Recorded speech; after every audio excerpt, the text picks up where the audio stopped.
Hi, I'm Whack. And I'm Pat, and this is the weekly orbit, the final episode of 2023. The week ending is going to be December 29th when you guys watch this. Whack, it's been a great year. We got a good episode. We're going to talk about some of the highlights of 2023 for Rocket Pool. And how's your 2023 been? Yeah, it's been ups and downs, right? Like it started off with this idea of a lot of hope for Rocket Pool, and then that materialized, and then there were moments that were not so hopeful. But I think right now I'm back in a really hopeful place for Rocket Pool, and I think 2024 is going to be a really great year. So there were some ups and downs with this year, and it's just a normal year in crypto. Like in one year you age 10 years, so that's the kind of situation it is. Yeah, we're gonna run through some of the history of Rocket Pool in 2023. Also, at the end of this episode, we're gonna give some predictions too. So stay tuned for that. I know I hate giving predictions. It's so hard. Um, so one of the first things that happened early in the year, as you were alluding to, was the it started off really great.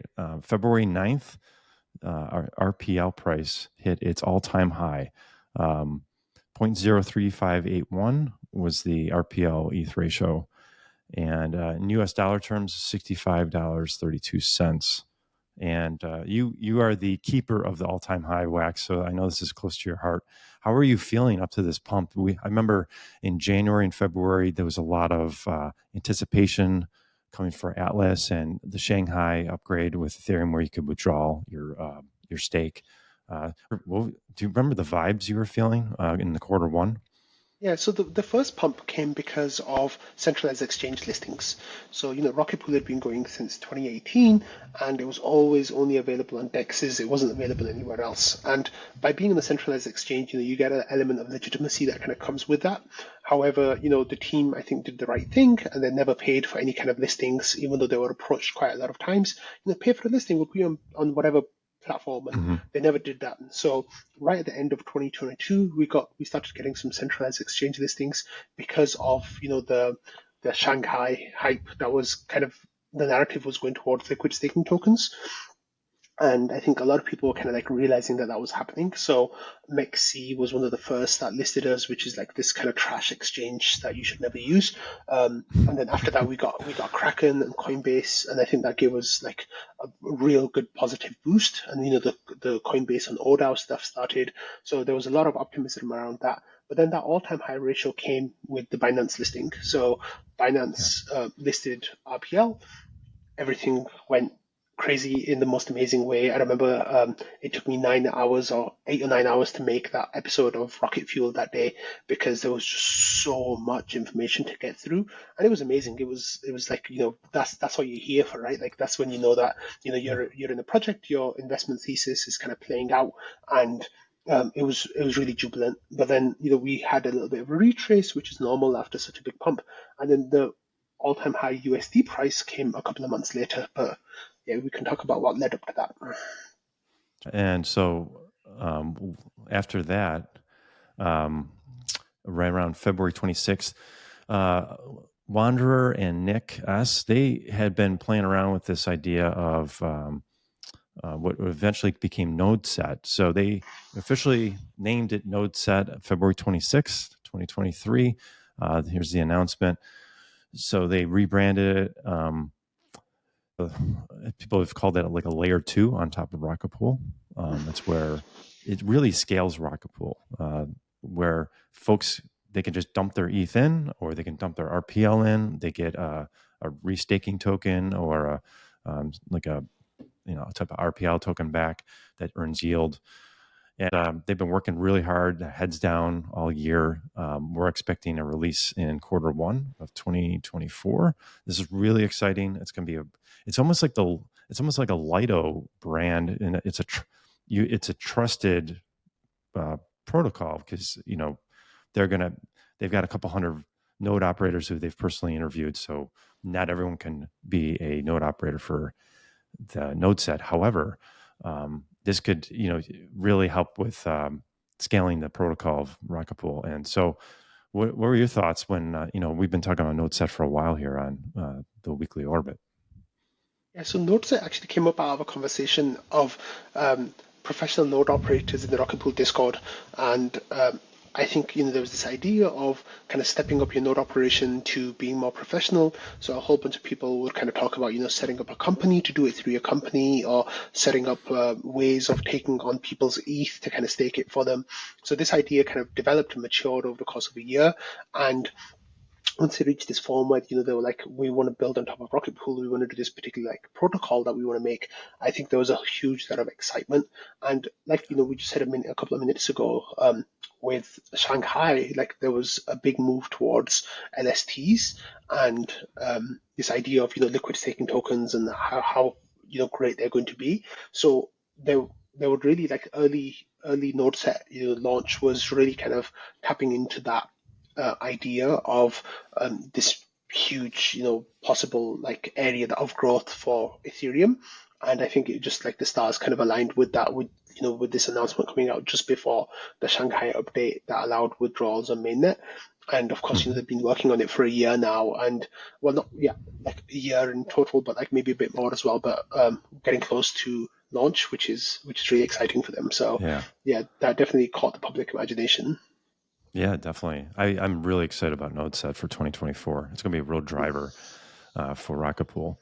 Okay, so after that was February 26th, and then of course we had ETHDenver, which was a great event. It was end of February, early March, and here's we all went bowling at the bowling alley. Joe brought his own bowling ball. Serious bowler. When you go to a conference and you bring as check-in luggage your bowling ball, right, Whack? Yeah, that was really good fun. And we all had a lot of fun teasing Joe about it because during the actual bowling, he performed really badly. Like Yeah. he did really badly. But afterwards, after everyone left, he kind of got a hang of the lanes and stuff. And he was like saying there were a lot of things that were not very good about that bowling alley. But eventually, like, he shared photos later of some really high scores. So Yeah, yeah. I choose to believe him on that. Like, so Yeah, it was blame it on just the alley, not the bowler, right? Sure, sure, sure. You got to but represent, man. You bring in your own equipment. You got to yeah. represent, and you got to show up. But yeah, it took them a while. After ETH Denver, the big day came, April 18th. Atlas shipped, and it was a kind of a mania across all of Ethereum. We had huge um, deposits made, mini pools being created, bond reductions, had everything going on. Things were looking great. Um, it eventually turned into kind of a sell the news event, though, didn't it? Yeah, so right in the first instance, Ethereum pumped, and then we also had RPL token pumping. But because they were Mm-hmm. both pumping, we didn't hit a new all-time high against Ethereum, but we hit an all-time high against the US dollar. However, in the weeks that came afterwards, signs started coming through that, this, as amazing as it was in terms of growth, maybe wasn't quite up to the levels that people like myself had hyped it up to be, but others as well, of course. Like there was this idea that there was going to be this massive inflow and from all these different ways, and sadly, most of them kind of turned into a damp squib a little bit. The growth has been phenomenal. Like, don't get me wrong, in terms of where Rocket Pool is now compared to a year ago, it's really, really great. We've got like hundreds of thousands of our ETH more than we had, and it's been tremendous. But I think we expected there to be even more. So the fact that that didn't quite materialize for a whole different bunch of different reasons meant that like really did become a self news event. I think if the numbers that we got in those first couple of days just carried on going for another month or two, then the pump would have carried on because people would have started to see Rocket Pool as a real contender for Lido, and Mm-hmm. that was the hope, right? But it didn't quite materialize that way. But we're hoping that we'll get another shot at that in 2024 that we'll talk about at the end of the episode. Sure. Yeah, and in context, all this, the Atlas and Shanghai, were being deployed in the middle of a bear market too, so that probably put a damper on things. However, having said that, we did get some explosive growth, which was great.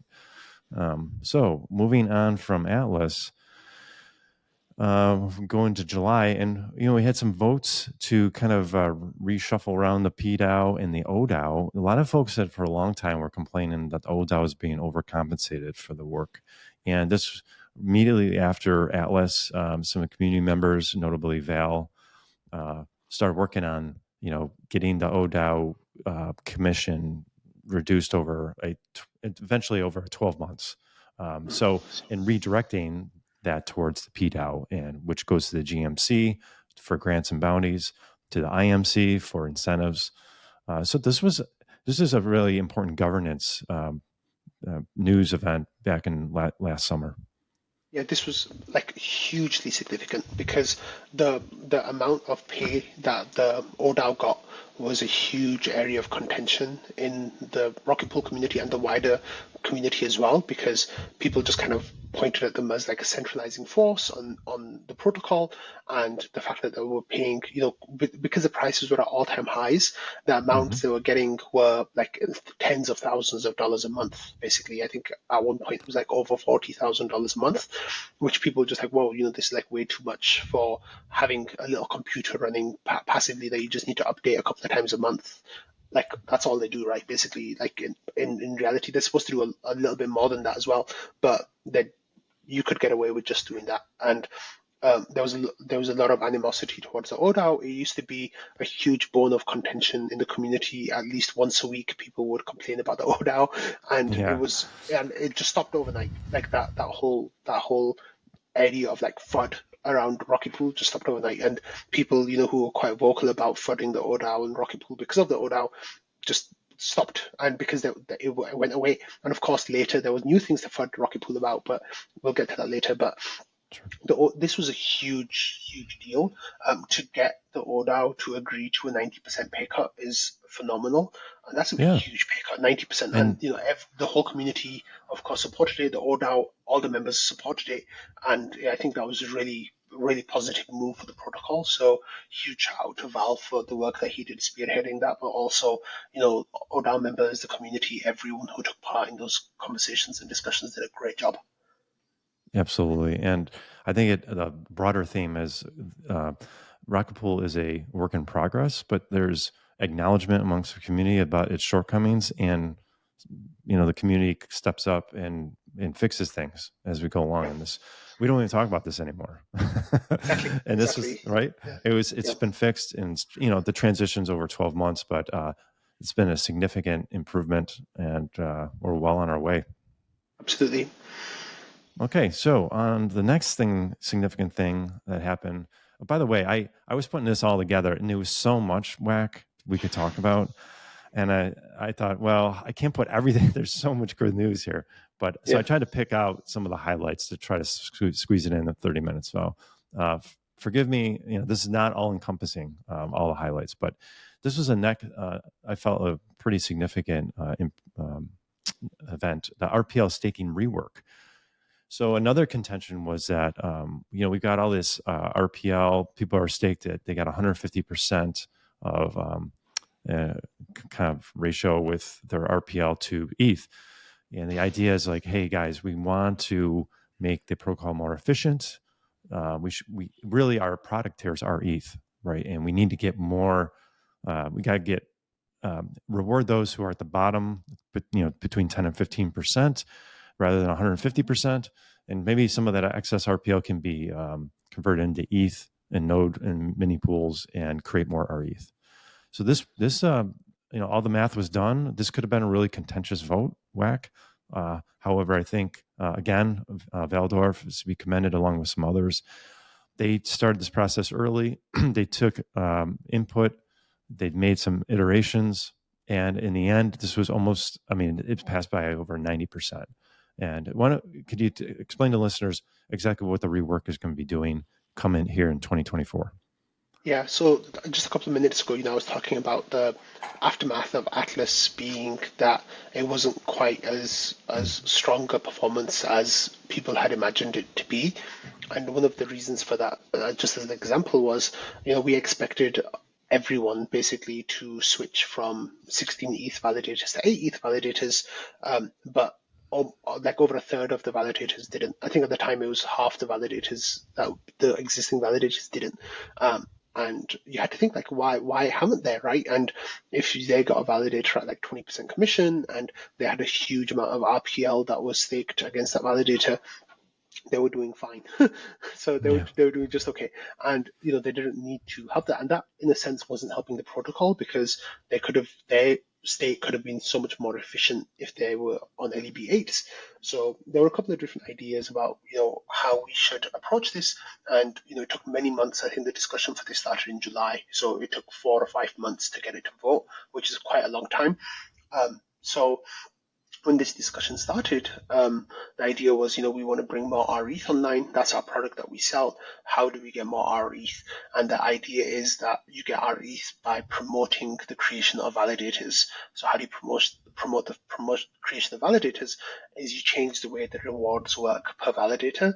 And because in the current system that we have right now is, if you have a certain percentage of collateral and you add a new validator, your RPL rewards won't go up. Whereas, because you're over collateralized already, right? So the incentives are kind of misaligned.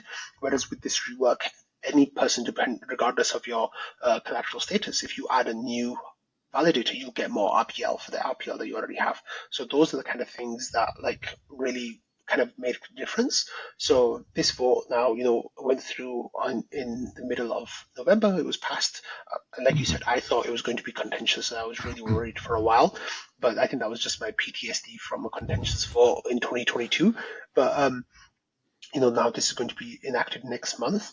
And just this week, we started seeing some really big whale accounts shifting from 16 ETH validators to 8 ETH validators, which is a huge bonus. So, that's going to carry on happening, I think, over the next few months, or next month or so, because, gas is low and there's no queue on Ethereum. So it just kind of makes sense for those people to switch, because if they don't switch, they'll be losing RPL rewards a lot more on 16 ETH validators than they will on 8 ETH validators, and the numbers just make sense for them to switch. So yeah. Right.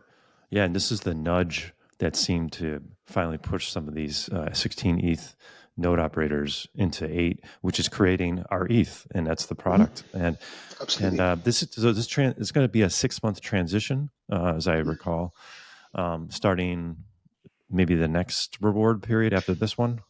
No, the next upcoming one will be the in first January. one. Yep. Okay, Will be the first one. Yeah. So it's transitioning over the time. So that's great. Moving on to the next big news event was this Medium post by the team, Rocket Pool Houston upgrade. So in here, we talked about the next 2 upgrades to Rocket Pool. They got first come Houston, and then comes Saturn. Saturn's going to be probably second half of 2024. Houston's going to be maybe end of first quarter 2024, depending on a couple things. What does Houston do, and why is it important? So Houston has 2 parts. The first part is related to something called on-chain voting. Now, you have to think, why is on-chain voting important? The reason why on-chain voting is important, we were just talking a few minutes ago about the FUD that's kind of around the oDAO. Well, there's only one real area of FUD remaining around Rocket Pool right now, and that's something called the Guardian wallet that their team controls. So using the Guardian wallet, they can change parameters of the protocol, and the team controls that. So they could technically unilaterally change parameters of the protocol if they wanted, and that's a bad thing. That's a centralizing factor. So by moving on to on-chain voting, we will be in a position where we can remove the dependency on the Guardian wallet and put it into the hands of the community instead into the pDAO, which is a huge bonus. So that is massive decentralizing step. And pretty much one of the last big ones, other than kind of phasing out the oDAO, but that will happen with time as we get other things online.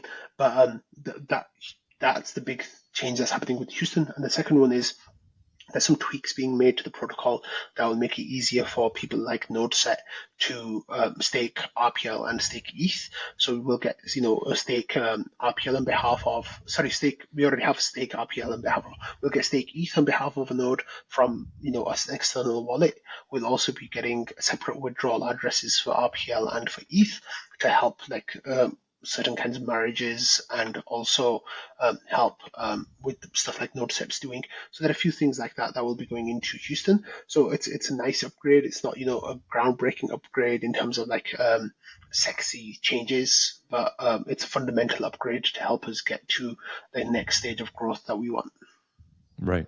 Yep. And the audits are complete on this, right? Or There are two almost. audits are complete now, and the team's working through the feedback on those. There's a third audit scheduled for the beginning of January, and then once that's done, then I think the team will be making the changes. As far as I know, there were no major bugs that were reported, which is amazing. Great. Then the next step is, opening it up for community like tinkering and like making software for the community to kind of play around within testnets. And then once that's all good, then we'll be launching into mainnet. Yep. And we will save for next week Saturn, because that's a exciting 2024 something to look forward to. Okay. On to, let's see what we got here. Predictions. Okay. Our favorite part. All right. So I'll make a prediction here for 2024. And I put it in the Discord so it's memorialized. We can go back to it a year from now. So I'm saying RPL makes a new all-time high in USD. So the USD, as we said earlier, is at the all-time high is $65.32. So I'm going to say sometime in 2024 we're going to exceed that. So that's one of my predictions. What do you think of that one? Yeah, I think that's actually a really conservative prediction, Pat. Like that was cheating. I think hopefully we'll get there in the next few months. And around Houston, if there's a nice bit of publicity that kind of comes into Rocket Pool, especially if NodeSet has a good launch, then I think we'll hit the USD number quite soon. Hopefully, the better prediction would be about the ETH ratio, and I think I'll be a little bit more bold than you with my predictions. I think we will go to ETH at around 0.025 and RPL heading into the low three digits, like more than $200 by the end of 2024. So there's stuff to talk about next week that we can kind of explore, and maybe I can talk a little bit more about the numbers that I'm thinking. But that's what I'm thinking. So I'll be a little bit more bold than you are about predictions. Your predictions is all right. Let's see what else in Discord. I think there was another prediction here. Patches was saying ratio 2. I'm like, he must mean 0.2. That would be incredible. He's like, no, 2 RPL per ETH. Yep, I'll do it. I'll take it. Let's see. There was OwlBear here says TVL up, market share down, price flat in ETH terms. So he's taking a more, I guess, not negative, but just kind of, we're going to go up in TVL. However, the price in ETH is going to, it's going to be tough because ETH is going to be going up. RPL will go up with it, but we're not going to see much in terms of the ratio. So that's a fair take. But his name literally has the word bear in it, so you should definitely pay attention to that part, I think. Thank you, OwlBear. Oh, thank you. Let's go to Twitter. Let's see what people were saying. We solicited all over the place here for predictions. So Jasper, a good friend of the pod, says competitors will take longer than expected to launch. NodeSet is more successful than anticipated. And Rocket Pool will be a top 5 protocol by real TVL by sometime in 2024. That's pretty good. That's a pretty bullish prediction that Jasper has. Any thoughts? Yeah, I think I kind of agree with all 3 of those, and I can give you quick reasons why. So getting products to launch are really tough, and there are a couple that we're waiting for right now. So the Diva that people are thinking is going to go live at some point in 2024, but we don't know yet when that will be. So I guess that's one of the things that he's hinting at will take longer. But I think the main thing that he's hinting at taking longer is Lido CSM, which is their community staking module. And that's the one that kind of threw everyone in a bit of a tizzy a few weeks ago and threw a panic on everyone, right? But Lido have a reputation of taking longer than their timelines to come online. So the longer it takes the CSM to come online, the better it is for Rocket Pool, especially, working with Saturn and the stuff that's going to come with that we'll talk about next week. With NodeSet being more successful than anticipated, I think NodeSet is hugely slept upon by a community at the moment. There's a potential that NodeSet is going to be a juggernaut at launch. Now, I know that, I've said things like this in the past, and I'm kind of tempering my own expectations, which is why I haven't talked about it too much. But some of the little tidbits that I've been hearing, some of the tidbits that I've been seeing kind of point towards that, and I'm quietly very optimistic about NodeSet's launch.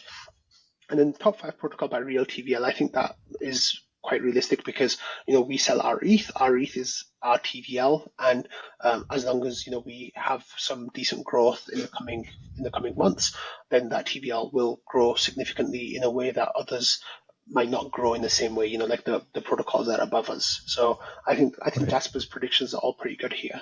Yeah, I think so too. I think Rocket Pool's top 10 right now in TVL, Number aren't we? 7 or 8, depending on how you Yeah. count it. Yeah.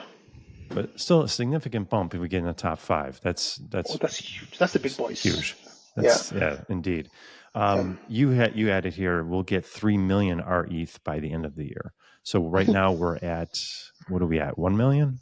We have 530,000. Oh, Well, 530. sorry. We were plateaued at 530,000 for a while. I think we're a bit above that now. I'm not sure exactly what the latest number is, but I think we get a 5x pretty much pump in our ETH numbers.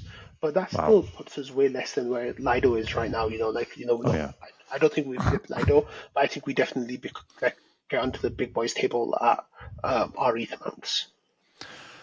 I mean, that'd still be a 6x, in 1 year. And perhaps because, if the bull market really starts taking off, there's maybe in the second half of 2024 that there's a staking narrative that starts to come back, and people realize, I was thinking this morning, yield becomes a real issue, a real good issue, if ETH is expensive, if ETH is $5,000, if ETH is $10,000, if you're earning 4%, all of a sudden you're like, wow, that's some serious money, Yeah, and I'm going to stake my ETH.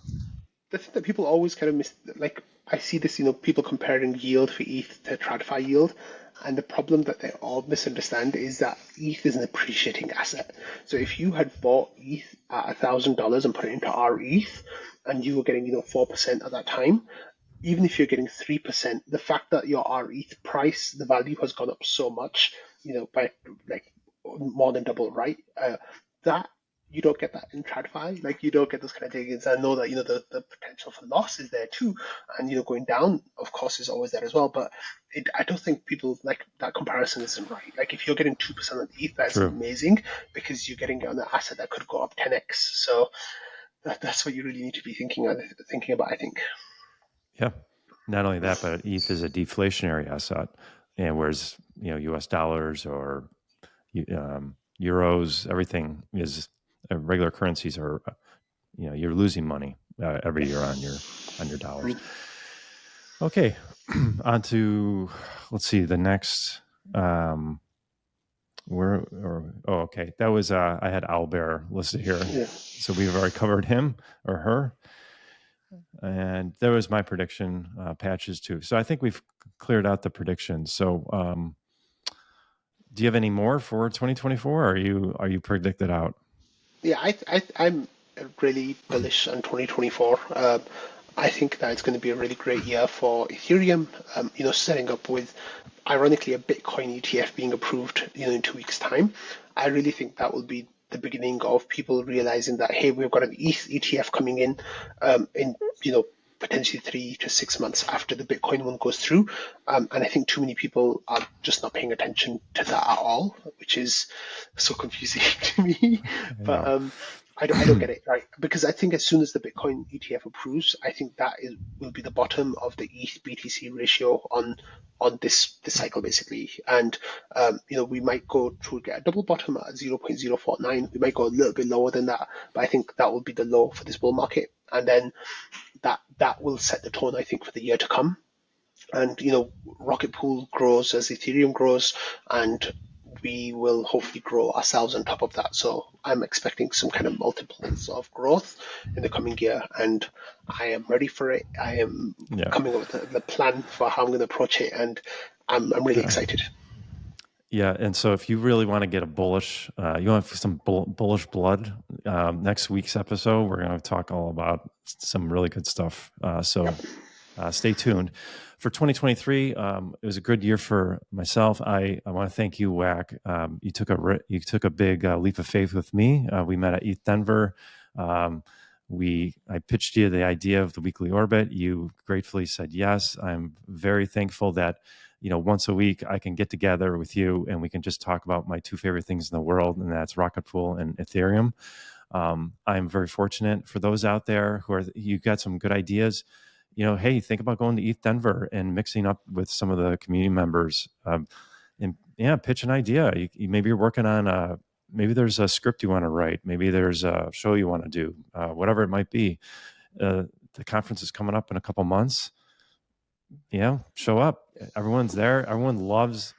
They stand around the booth all day and they talk to each other about Rocket Pool and Ethereum. And when we're supposed to be shaking hands with strangers and bringing them in the Rocket Pool, everyone's like, "Hey, man, I seen you on Discord." It's such a good experience. So, but anyways, I want to thank you, Wack, for making my 2023 really great. Thank you, Pat. Thank you to all our listeners and viewers for making us, tuned in show every week. Yeah. And we hope to see you in 2024. And take care. And Wack, again, thanks, and we'll see you in 2024. Happy holidays. Happy New Year to all of you. Thank you so much, Pat. Thanks, everyone. Bye. Bye-bye.